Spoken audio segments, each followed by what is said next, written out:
عطاه المهام نتاع المشرف يدير لا بيرمانونس، نتاع المساعد التربوي الرئيسي يدير نتاع اللي كيديروا ديمي بونسيون يديروا ليتيد المذاكره ليتيد فقط. عموما عندنا اليات اخرى اللي ماناش باغي نخرجوها باش الناس اخرين ما يرفدوهاش يتكلموا بها، خليناها لينا نفوسنا، وعندنا تقنيات من نجبدوها. الحمد لله كاين الناس اللي خربنا فيهم دينا منهم وداو مننا ودينا. هذا هو الكلام، عندنا اليات. يا سبحان الله، اذا كان تسلك معترف به يسلكوه ويقول لك اودي المشكل راه عندنا النقص، ما عندكمش مفتش. هذا هو اللي راح تشوفها وزاره التربيه بدون يعني النظره الاحتقاريه وترفضوا نفرضوا عليهم. ما هوش جبنا المفتش نتاع الاداره اللي كان طالع من الابتدائي ومشى مدير، لا لانه والله ما يقدر يهضم العمل تاع المساعد التربوي، يتحداهم نتحداهم. غير يقدر يدير يخدم المساعد التربوي يجي كل واحد واختصاص تاعو، المعلم معلم والاستاذ استاذ والمدير مدير والمساعد مساعد. ولكن في العكس نتاع لو شابو راه كاين اشكال. باش دير مدير يقول لك المنحدر من سلك التدريس صح معاهم. علاه؟ لان الاستاذ قرا يعرف الامور البيداغوجيه ويعرف امور كثيره في خص الاستاذ كي يمشي يزورو نقول له اعطيه المفتش اداري المساعد التربوي لانه يعرف خدمه المدير ويعرف خدمه الحارس العام يخدم يعني كامل الامور هذيك فات عليها. ولا اعطيه المفتش تاعو تاع السلك تاعو. غادي يكون ست مساعدين مفتشين تاع السلك في تلمسان ولا مكونين. انا كاين امور اللي كنت نطالبوها بصح انا دوك رانا تحت البلافون رانا باغي نخرجوا غير سنه من الماء على الاقل نمشي للرتبه القاعديه باش تفتح لك المجال وتتكلم. سير عبد اللطيف متوسط بن خميس مغنيه.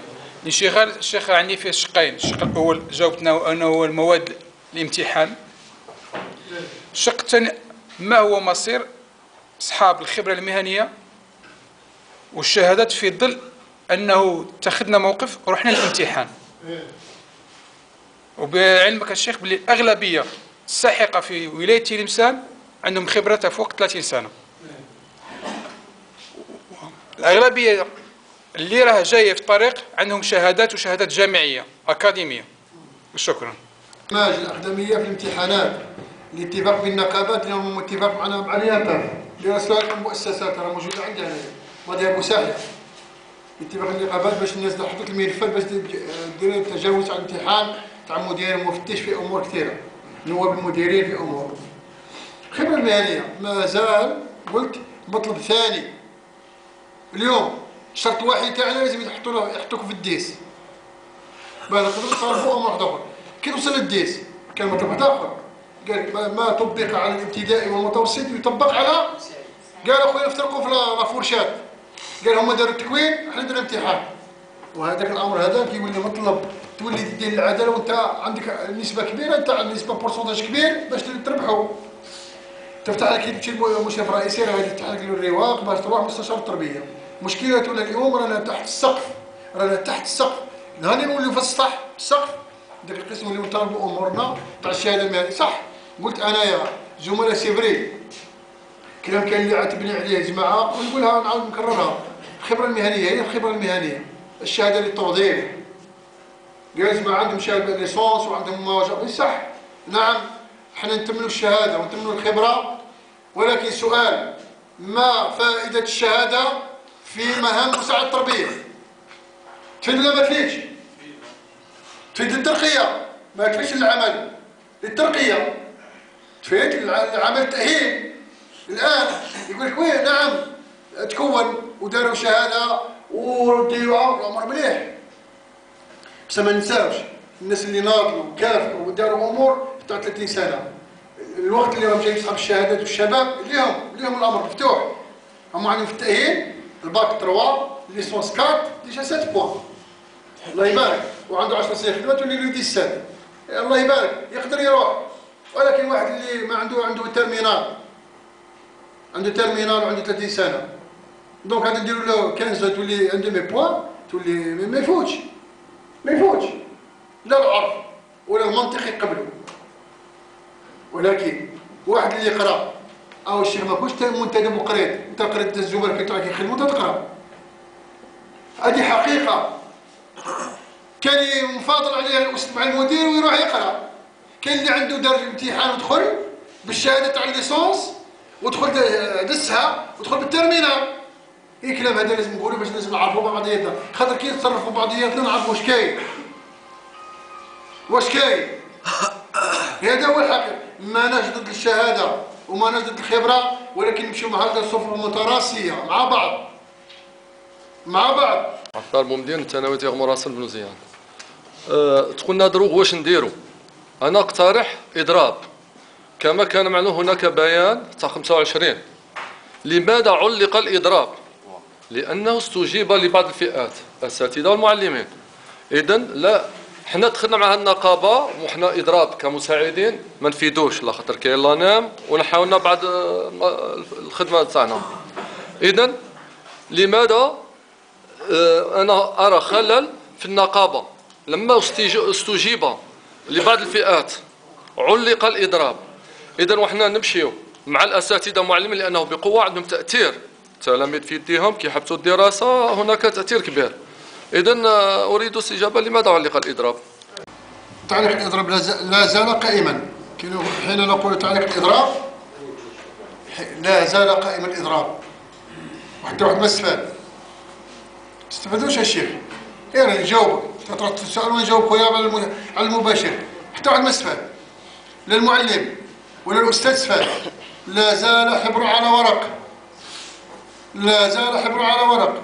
نمشيو للاضراب. هل الاستجابه تاعنا الاضراب الميثود يكون مفتوح وهل اللي يمشيو معاك كيما راك باغي. ثانيا هل انت ما احسن تمشي مع الاسلاك الاليه للزوال واللي ما نمشيش معاك اللي سوا بانت فيها الضوء هي المعلمين اللي تكونوا والاساتذه اللي تكونوا اللي راه غادي يفوتوهم. وزاره التربيه التزمت. فرق ما بين الالتزام والتعامل. التزمت بمعنى تحقق. التعامل امر واحد اخر. لازم الضمان. يعني واش هو الضمان؟ يعني باش يكون التاكيد لا زال يقول وزاره الوزير قبل 31 ديسمبر يكون هذا الامر محلول. وحنا راه علق الى 31 ديسمبر. تقول لي النقابه ما فهمتش. هل احنا ولا نتوما في المنحه البيداغوجيه والتوثيق تربطوا بها؟ جبتها النقابه، جبتها اليامباف، النظام التعويضي جبتها اليامباف. حين كنا احنا مريحين والناس تاتاكي وتجيب وجابوها بالزملاء. اليوم 7 فئات ما داتش.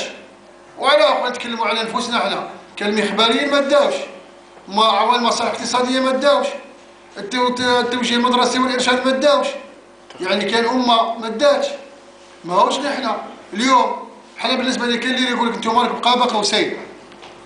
المقتصد اللي راه معاك ومعانا مع بعض حنا نديوها وهو ما يديش من حتى التوثيق والبيداغوجيا. تا هو يطالب بها يقول لك انتم تستفادوا وانا اللي نخدم فيها ما ديتش. انا يقول باللي الذاتيه كل واحد يعني حنا نعرفوا روحنا شحال نسواو شحال نوزنوا. كي نريدوا في مؤسسه نديروا الاضراب شحال نجيبوا ونضحكوا على بعضياتنا. ما تنفعش. لو حتى الوجود تاع رانان ما كانش، خاطر كاين اللي الزملاء اللي يخدموا ويدخلوهم وداخلوا الخارج والمهارج والمرج وما على بالوش. ولكن نهار اللي يكونوا قوه ضاربه يعني 34000 ريتو 25000 باعتصام حاشد، لكن القسط على القوه تاعنا. خاصنا كل خطره يجيبوا خاصه الشيخ نهار الخميس اللقاء تاع الخميس من الشيخ باللي قالها بصريح العباره كيما هكذا بارده باللي المحضر ما تكونش كاع المساعد تبعو. هذا بالك مرضنا الشيخ ودرو كون تعبنا لا طوسي كل جبنا الشيخ سمح لي راه حنا نهضروا انت راك مساعد تربوي كيف لا وراك تبت لنا وسميها جا هذه البلاصه هذه لازم نهضروا هكذا على الاقل بالك شويه نريحوا. فرعونا راه يزعقوا علينا الشيخ ولا اله الا الله محمد رسول الله. الحاجه الثانيه الامتحان كي شغل غضبنا وعاود احنا باش نوليو كي ذاك اللي يغضب وعاود وحده يولي هكذا. قلنا في الاول كاين مقاطعه تاع الامتحان وعاود دروك احنا باش نوليو الامتحان. صافي دير على حسب الراي تاعي صافي نروحوا الامتحان وسميها بواحد المشيه كي شغل شويه ماشي بواحد الشخصيه قويه. والحاجه المليحه الشيخ اللي كاين شويه راه طلعت لي مورا اليوم وبارك الله فيك السي حمزه اللي حنا تلاقينا هنا في تلمسان نهار اللي الوزير راه هنايا. بالك يسمع بنا هذا السيد، بالك يشوفنا باللي المساعدين راهم تلاقاو في الثانويه. شوف انا ما تقول لي رانا اسمح لي دخلت وانا غادي نجاوبك. انا اكره التشاؤم. جا ربي اللي راه متشائم غير يرد علينا. لا هو التشاؤم سبحان الله من صفات ابليس. التفاؤل مليح وكاين نهضروا ما نهضروش التلقائي هكذا. انا قلت لازم نصنعوا موقف، بقاش هكذا التلقائي نرمي ولا خاطر قبل ما نمشيو حنا واش رانا نديو الفعاليه تاعنا في المؤسسات. هذه وحده. ثانيا هذه الوزاره ما عندهمش على بالك واش داير النظره. يقول لك انتم غير تعجرنا، هاكدا يقولوا كلام يقولوا تعجرنا. علاه هذا الكلام راهم يقولوا؟ علاه راهم يقولوا إيه نلعب فينا كش دي واش راكم ديروا؟ والو. علاه كل واحد كيش قاب الطريق سي ولا ما غفلش والحديث قياس وكاع نعرفوا بعضياتنا وكاع نتكلموا على الامر. انا هذا واقعي. انا اكره التشاؤم ولازم نخدموا على متفائلين لان الرزق ماهوش فلاويت. الرزق يمدو الله عز وجل كل صباح وهذاك اجره انت شوف روحك بها واش راه تقدر اللي تأديه واش راك تدي دراهمك ولا راك وليدي غير قاعد وتسلك في صوالحك. فانا مانيش عارفين الرساله واش راكم فاهمينها ولا مانيش فاهمينها. اليوم مانيش غادي ندلال يا جماعه. هذه تاع اللي قال راني دليل وما حط لا ما حاطينش رسالنا وما حاطين امر واقع كاين. غدوه لو كان يقول لنا بنجيبوا الأونز غدوه النقابه عليا بتولي هي خلاص. اليوم الا راكم متشائمين كاين متفائل يقول لك اخويا جابت ولا جابوا صح. حنا واش جبنا؟ هما تفاوضوا وجابوا الديس قال يلاه يا سيدي نديروا شي موقف. نديروا موقف واش نديروا بالكلام ولا اللي راه يخدم ولا اللي ما على بالوش كامل. والله كاين اللي ما على بالو كاع واش على الطول واش راه كاين. الموقف يصنع هكذا يصنع بالرجال ونكونوا حاضرين ونتحاسبوا مع بعضياتنا. الا كان هكذا الكلام انا نقبل الميكرو نتكلم ما هوش هذا هو اللي باغي نجيبوه. انا باش ما نطولش في الحديث. شوف عندنا ناقشنا الامر كما قال الشيخ بوشناق. جينا نمشيو للامتحان ولا ما نمشيوش؟ ما مشيناش علاش؟ مشيناها علاش؟ الكلام هذا انا واحد من الناس اللي حلفت بالله قسمت بالله والله ما نروح. بصح المنصبي والموقف تاعي يبقى غير تاعي يبقى تاعكم. والله تقرروا وتروحوا ممكن انا نصوم 3 ايام ولا ممكن ندير هذا الامر لان شخصيتي معنويه. هذا ما كان. اما ما نروحش ونبقى ندير في الجرنان تبان لكم اللي ساهله. انا تبان الجرنان ولا الاذاعه قال ما نروحوش هذاك ما يبغيو هما. انا ما صرحناش حنا باغيين نخرجوا مع بعض. اليوم كاين موقفين اما تروحوا وها علاش لي كريتير وراكم عاد رانا ناضلوا. اما ما نروحوش بموقف شجاع يا خويا وما نمشيوش وحنا على الروح على المزاج كما قال المصري. انا باه ما نطولش نشكر الله. الشيخ حمزه من بعد ذهابنا العاصمه اللقاء الاخير ومن بعد المستجدات اللي جبتها لنا دروك هذه من الصباح والعقل نتاعي يغلي. مهم نهضر على رايي الشخصي. كنت من الناس اللي نقاطعوا وهذا كان مبدا نتاعنا. يبقى دوك الاشكال اللي وقع لنا قال لك هاد الجماعه اللي راهم في لاويت باش فوتوا لاديس خص بالسيف عليهم ديروا الامتحان. هذا اجراء تقني. انا ارى والله اعلم بغض النظر عن رايي الشخصي بحكم الشيء اللي شفناه تماك القله القليله بل حتى اعضاء الامانه اللي كانوا تماك وسمعنا لهم صدمونا. هذاك الاخ تاع تيزي وزو حتى في الاعضاء تاع الامانه الوطنيه راه كاين خلاف بين الرئيس بين الجماعات. ما كان صدمت الجماعه كيما قال الشيخ 17 جبرنا رحنا مع 6 عاصمه كان ما كانش. والواقع وكون نحلوا شويه النفوس الناس راه كذا وكذا. ارى من الحكمه باش ما شتوش الجماعه الناس تمشي للامتحان. علاش؟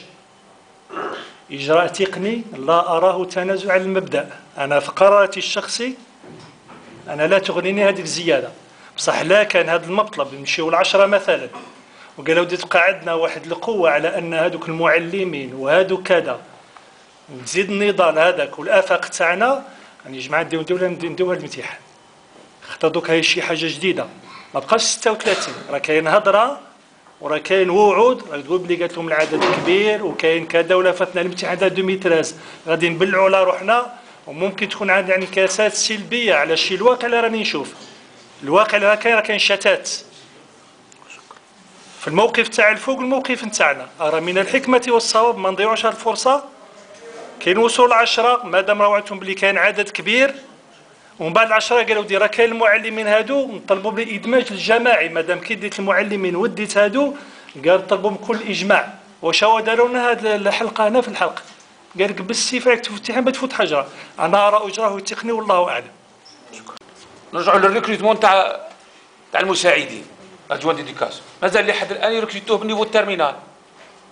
احنا بغض النظر على السنه الثالثه ثانوي مستوى تاع زمان 30 سنه ولا اكثر، والمستوى تاع اليوم تاع السنه الثالثه بان لي باللي الزملاء اللي عندهم مثلا ليسونس شهاده ليسونس قبلوا هما بمحض ارادتهم كل واحد فيهم قبل باش يتنازع الليسونس ويدخل مساعد تربوي تكونوا متوحدين ونشكلوا قوه. لازم ما تفرقوش. مش قال انا عندي الليسونس هذا يا خويا قبلت النهار الاول تدخل بالترمي المساعد التربوي فوت الليسونس تاعك ناضل مع اللي عندهم مستوى تاع السنه الثالثه ثانوي. انا هكذا نعرف انت ما يفرقوناش. دوك ديجا واحد راه يقول عندي واحد عندي الليسونس واحد عندي. احنا مساعدين كاع جميعا، احنا كاع مساعدين. ومن بعد اللي سبحان الله كي تولي حاجه واحده اخرى كما قال نخرجوا رسالنا ما القلته اللي رانا غارقين فيها. فما بين ليسونس تاعك ولا دير مفتش بها ولا دير فرض روحك باش تكون اطار سامي في التربيه. صام امام مديريه التربيه نهار الامتحان. عاود الشيخ هذا هو. لا راهم اسمح لي شيخ، الا كاين 850 مساعد تربوي وراهم حاطين 120 واحد حاطين الملفات نتاعهم وبغاو يمتحنوا الله يسهل عليهم. حنا كاين 850 مساعد تربوي في تلمسان، كاين 120 واحد راهم حاطين الملفات نتاعهم. شحال هادو اللي غادي يمشيو يمتحنوا 120 واحد شحال غادي يرفدوا؟ شحال كاين من المصير؟ 76 بوست غادي يرفدوا 70 من هاد ال 120. حنا اللي باقيين ما راناش راضيين على هذا الامتحان. نديروا اعتصام امام مديريه التربيه باش وزاره التربيه تعرف باللي كاين مساعدين راهم راضيين هذا المحضر ورافضين هذا الشيء اللي جات به الوزاره مع النقابه. بكل بساطه هما لو حتى هاد 120 واحد ما غاديش يفوتوهم كاع، غادي يرفدوا 70 واحد. حنا رانا ما راضيينش وما قابلينش هذا الامتحان يفوتونا ال10 مباشره. بسم الله ما يرفدوناش، ما نديروش الامتحان وما ندفعوش الملفات ورانا مقاطعين ونعتصموا امام مديريه التربيه نهار ولا يومين. السلام عليكم.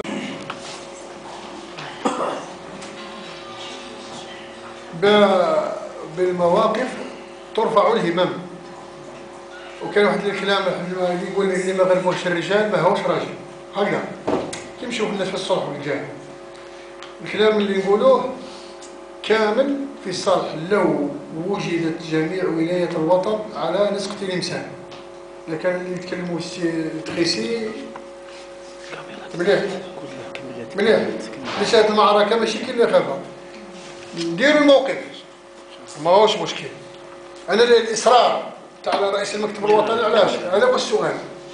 على يسر قال لك ودي لازم نروحوا الامتحان. ذهاب إلى الامتحان المهني بالكلام اللي قلناه اللي نقشناه اليوم الصباح اللي راه مع الامتحان المهني، ونعتمدوا الامور يا جماعه لان الحاضرين هنا بهذا المحضر بهذه القوائم نعتبر الاغلبيه تاعهم يعني بصمه رسميه اللي نديروا عليها البيان والذهاب او عدم الذهاب. شكون اللي راه مع الذهاب الى الامتحان المهني كما قال الزملاء ونزل شباب وجدوا واش الكلام تفضل انا نسمعك اخويا ما تبغاش بينك وبين جعوان. القنطره هذه تهدها هوان ورانا قاعدين خاضعين على الطرف منها تاع الطريق باش نقطعوا الطريق واحده اخرى ورانا في النضال ورانا مع بعض. صدق. اقرب للصواب الانسان يستعمل الحكمه وفي التسكيك ونصدق مع نفسه باه ما نديروش خطا بيناتنا. انا هذا هو العقل اللي بيناتنا. الجماعه اللي راه مع الامتحان روحوا الذهاب الامتحان بكل صدق واخلاص والله ما نزيدوا على بعضياتنا، كل واحد فينا يرفع يدينا بالاجماع باش نحسبوا شكون راه الذهاب الى الامتحان ويرى على يديه. اروح اشبع الامتحان. خليه يعشب على يديك على يديك. خليه يحسب. 11 انا عندي راه مرشح صوتي مرشح. لا قلت اللي راه معاه يعني يديه صوتي. لا اسمح لي الشيخ ما تحاسبنيش، صوتي مرشح. 1 2 3 4 5 6 7 8 9 10 11 12 13 14 15 16 17 18 19 20 21 20 اخويا الاغلبيه